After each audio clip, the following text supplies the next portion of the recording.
Our industry is still built very much on traditionalism, and the architectural, engineering and construction industry has changed at breakneck speed over the past decade.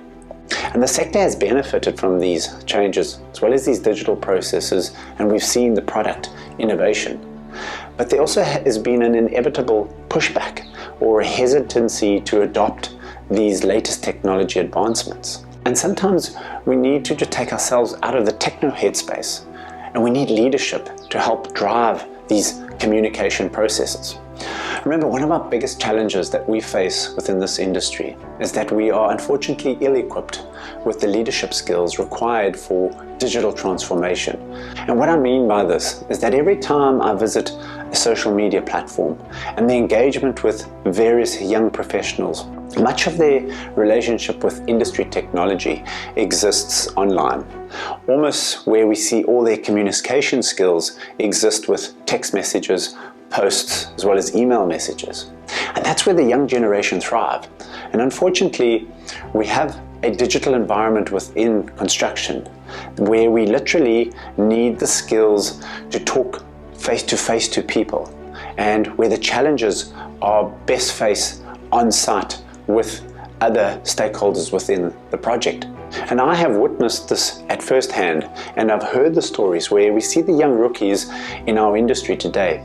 They have the certification of the technological skills, but all too often they lack the skills to engage with project team members, and sometimes maybe are too scared to speak loud. I think given the opportunity, they would probably write an email or a message and provide an in-depth correspondence if it was required. And this all sounds interesting and fine when it's on the fly or once off. But unfortunately, on projects where there's deadlines, budgets involved, and the egos are flying high across boardroom tables. And sometimes this includes ambitions, hopes, and agendas. And there'll always be some compromising or wheeling and dealing and line drawing on these projects. And this becomes an issue if there's personal motivations don't mirror those who have to work directly with these particular individuals. Remember, projects succeed or fail on the back of a team, and it's therefore vital to maintain this team satisfaction throughout the entire project lifecycle. It's easy for the top brass to make easy decisions that benefit themselves or the company, but it's the digital leader or the project leader who is challenged by these traditional work methods and need to promote these digital processes while unfortunately having to juggle with office as well as project politics.